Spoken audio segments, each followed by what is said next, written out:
Magluluto ako ngayon ng omelette for breakfast. Lalagyan muna tayo ng mantika.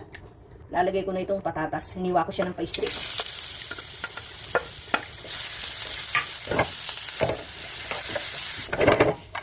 Yan. Malambot na itong patatas. Ilalagay ko naman itong Vienna sausage. Hiniwa ko siya ng maninipis. Yung ginamit ko. Yan. Lalagay ako ng konting asin. Konti lang. Dahil yung itlog, linagyan ko rin ng asin.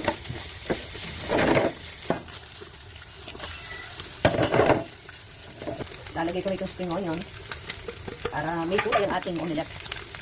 Lalagay ko na itong 5 binaping itlog. Lagay ko na. Apoy ko tatakpan. Hinain lang natin ang apoy. Babaliktarin ko na ngayon. Ayan, gagamitin ko yung malapad na pinggan. Para maluto rin yung kabila. Ano? Yes. Kunin na natin. Eto na, oh. Yan, may almusal na tayo sa umaga.